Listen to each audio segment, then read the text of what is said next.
Hey everyone, thanks for tuning in to this latest episode of Fresh Review Friday. So sit back, relax, grab your cigar, maybe a drink, and enjoy. What's up guys? Welcome to another Fresh Review Friday. And as always, I am seeking to widen my horizons. Broaden, widen, widen. I feel like that's apropos for this week because as I am broadening my horizons or widening, I'm making them bigger, longer, stronger. I don't know. I don't care. But I am widening them by smoking something that has the word wide in it. And I know that was probably one of the most nutty intros ever, but you know what? I don't care because I'm looking forward to smoking this cigar. And this happens to be the La Perla Habana Wide. And product that lives up to its name because it's a pretty wide smoke, short but wide. So let's just see where the widening of my horizons will take us. Anyways, let's go. Let's cue that music and get started.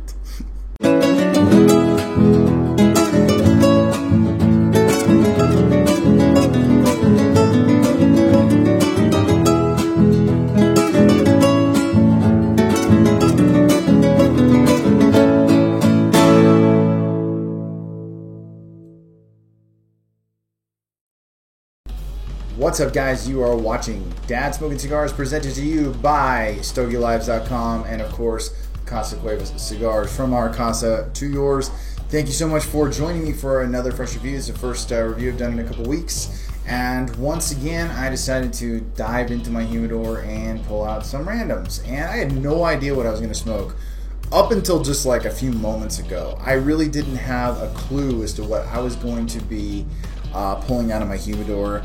I've been trying to do a few different things with the channel and the videos that I'm producing, so I decided to get back to good old reviews, and I didn't know what to pick, and so I wanted to pick something, a brand that maybe I haven't touched on in a while. I don't think I've ever actually touched on this brand.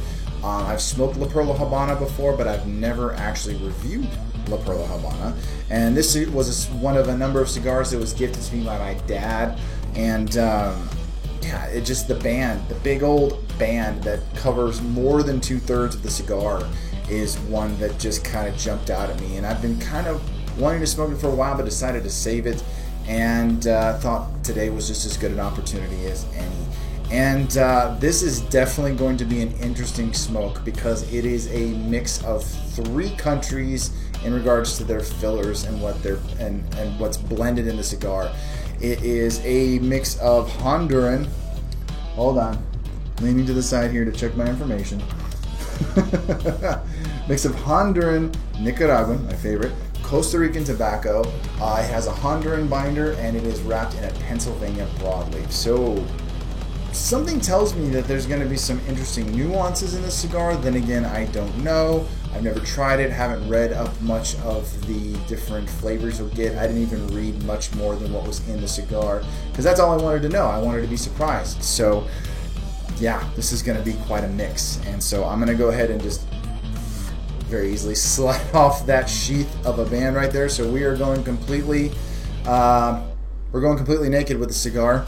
And that's how we're going to start, and that's how we're going to finish. But I'm going to go ahead and go with the punch because it's called a wide cigar, and for good reason.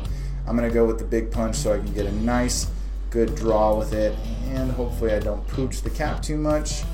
Almost perfectly centered. Do a little cold draw. There's some filler. Very chocolatey. Lots of cocoa. Ooh. Hint of espresso. Reminds me of the Brazilian coffee I just got, which is delicious. If you ever have a chance to try Brazilian coffee, try Pilau. I'll go ahead and spell that out on the screen there for you. Pilau. Very good. I wish I could have some with this, but it's a little late to be having coffee, and that stuff is strong. That gets me going in the morning very nicely. So sometime in the future, hopefully. Let's go ahead and toast this bad boy up.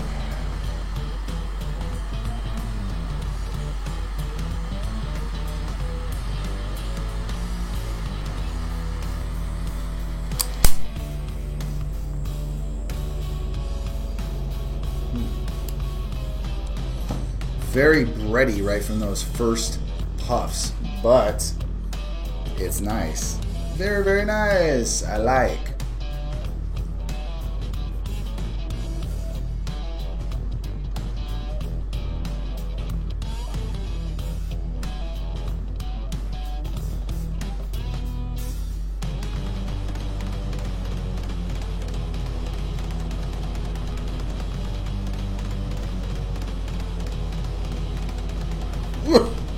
Whoa. Not the smoothest retrohale, but that opened up very nicely. Chocolatey, bready goodness. Other than kind of the harsh, well, slightly harsh, not too harsh. A little bit of that harshness on the retrohale, which opened up some spicy notes, like at the roof of my mouth, the very top of my tongue, my palate. Mixed in with that chocolatey, bready goodness, and once again getting that hint of espresso, reminding me of that delicious Brazilian coffee. So, not a bad start.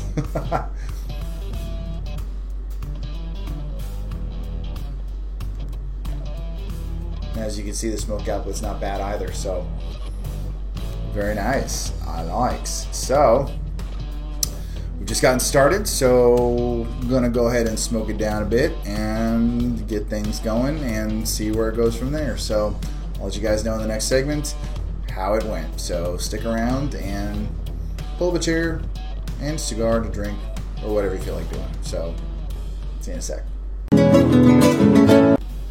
Okay guys, I'm back. Finishing up the first third of the La Perla Habana Wide, which is a heck of a name for a cigar. When I think about it, when I stop and pause and think about it, wide. It's like, what should we call this one? Well, it's kind of big and wide, but wide. Let's just call it the Wide. And wide not. Sorry. Anyways, I'm full of dad jokes. It's Dad Smoking Cigars. You get what you pay for, which you don't pay for this. So you get what you... Anyway.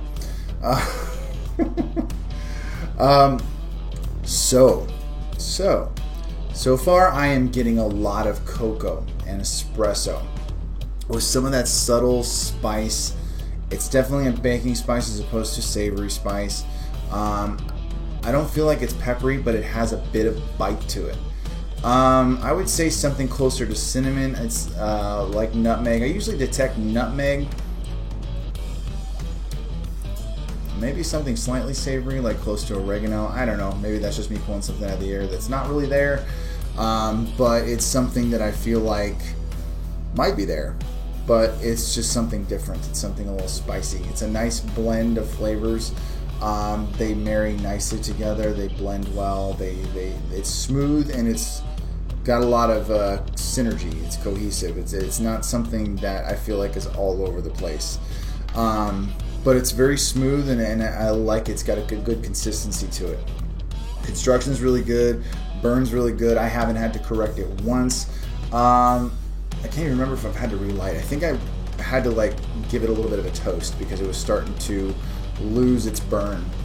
But other than that, it's a very good consistent smoke, good consistent flavor. I like the chocolatiness, the coffee flavors. Those I like quite a bit. It's one of my favorites in kind of a darker, bolder cigar. Definitely would be in the medium profile, medium plus, but good flavor. Not terribly strong, but very good. And I'm enjoying it with a delicious glass of Brothers Bond bourbon. So try not to go through this too quickly because it's very, very good. Nice. I like it. But very tasty. Good pairing. Very good pairing. I'm glad I chose that one. I don't think it would have been as good with like a milder or too sweet of a whiskey. But I like it. Very good. So, thoughts so far? Good consistent smoke, good flavor, smooth, nice and chocolatey, and some coffee, a little bit of spice. What's not to like? I enjoy it so far, so I'm enjoying it so far. But yeah, those are my thoughts on the first third, so I'm going to smoke it down a little bit more, see if there's any changes or transitions. Kind of hope that there is, because not that I don't like what's happening so far, but I kind of like it when there's a little bit of a surprise. So with the blend of tobaccos, the Costa Rican, Honduran, and Nicaraguan, pretty interesting blend. So we'll just have to see if it takes me anywhere other than where I've already been. So anyways, guys, be back in a sec with those thoughts on that second third. So don't go anywhere. Okay, guys, here I am finishing up the second third. Kind of been taking my time with it a little bit, kind of going nice and slow. It's not a very long smoke, but because of, you know, the how wide the wide is, I think it's burning a lot slower. It's not going as quick as some other Robustos I've had where the ring gauge wasn't as big, because this is 5.1 inches by 5.1 inches long and a 55 ring gauge. So it's not massive. It's pretty typical in terms of size of a cigar. I've had much bigger ring gauges. I think I've had as big as 70, and that was uncomfortable, perfectly honest. I don't think I'd ever want to try a ring gauge bigger than that. So the wide is not crazy wide, despite what, you know, the name of the cigar might allude to. But it's a good, nice, solid, thick cigar.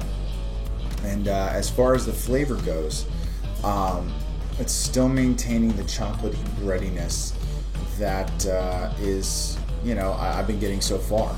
And nothing obvious in terms of transition. I'm still getting the spice, not peppery or too much bite, but still kind of some of that heat from some of those baking spices like cinnamon, nutmeg, and others like them, similar profiles that are kind of just consistent and hanging on. That retrohale though is kicking my butt every single time. I think I've only done it like 2 or 3 times. And yeah, just it burns a little bit, not gonna lie, but it opens it up really nice to get some of that more chocolate and espresso with that spice. So it's staying consistent, hasn't really changed. So other than that, not much to report. It's pretty much staying consistent. So that final third will be the game changer, I guess. We'll see if there's anything more to it than that, and if it gets any more complex. But the blend of flavors and everything has provided a consistent, flavorful smoke. And construction's good, burns good. I had to relight it once just because it kind of started going out a little bit again. But other than that, yeah, it's a good, smooth, consistent smoke. Not much else to report or say. So I'm going to leave it at that. Smoke it down to the nub pretty much, and I'll give you my final thoughts when I get there. So hang tight. Be right back. Don't go anywhere. Alright guys, here we are down to the end of the La Perla Habana wide. Not as wide as it was before, or as long. I think the width has to do with the ring gauge. And again, it's only 55. I've had, you know, 60 and 70 ring gauge, and so this one's not like a crazy big ring gauge, which is perfectly fine. I'm more comfortable smoking those just because I think, like I said, the biggest one I smoked is a 70, and that was uncomfortable, pretty uncomfortable. But this is far more comfortable in that regard, and it's been a nice, smooth, consistent smoke. There was really no change throughout, and I'm actually very happy with that. I'm happy with that just because I think it's important. Sometimes, like, there have been times where I've had a very crazy transitional smoke, where it was just one thing after the other, and it blew me away and just made me like think, oh geez, like how creative and just brilliant some of these cigar makers and master blenders have been in their creations, and how creative they have to get in order to achieve that, how many times they have to try and do something different or mess with it or smoke it and test it. And it's just like, I don't know how they come up with this stuff. But with this, I don't think it's any less creative, especially with the tobacco used. I think it was just a nice, beautiful blend that was put together to create something very luxurious and smooth and consistent. Nothing too complex, because that's honestly, I think that's what I like the majority of my cigars to be. Just nice and smooth, consistent, and maintaining flavor throughout. The cocoa and the espresso have not stopped popping up throughout, and it has not stopped being just this really delicious, rich smoke. I've enjoyed it all the way through. I like it a lot. So very, very enjoyable smoke, good burn, good construction. Everything was very nice and very, again, smooth. Very rich, very relaxed. I'm liking it a lot. But yeah, I'm loving the simplicity of it. And at the end of the day, sometimes when you had like a busy, hectic, crazy, complicated day, it's nice to have something simple just to break down at the end of the day. So I like this. It's good, and I'm glad that I chose it to smoke tonight. As far as my rating goes, I think I'm going to give this one, I think this one deserves a 90. I think it's that good of a smoke. A 90 in my humble opinion, with everything I just mentioned. And it's kind of like transitioned to a little bit more of a nutty flavor. Breadiness is still there. I quit trying to do the retrohale because it was just too spicy, too much. Opened it up nice, but I didn't want to have to go like cough every single time I did a retrohale. But I liked it. I liked it a lot. And yeah, that's pretty much it, guys. Nice, smooth, simple smoke. Not much transition, not much complexity. Nice and simple. I like it. It's good. I very much recommend it. I've had La Perla Habana before, and I will definitely smoke other cigars in their line because it's really good. I believe it's under the umbrella of AJ Fernandez. I can't quite remember, but I believe it is, and it's definitely worth trying. So thank you guys again for joining me for another review. Hope you enjoyed it, and I hope it was a nice start to your weekend. Smoke them if you got them. Stay smoky. Enjoy yourselves, and I hope you guys are doing well. Thank you for your support, and as always, I'll catch you in the next one. And it went out, of course. Talk too much. Story of my life. Hey guys, thanks again for tuning into this episode. Hope you enjoyed it. Be sure to like, share, and subscribe, and also follow Dad Smoking Cigars on dads_smoking_cigars on Instagram, and be sure to check us out on Facebook. Until then, guys, stay smoky, and I'll see you in the next one.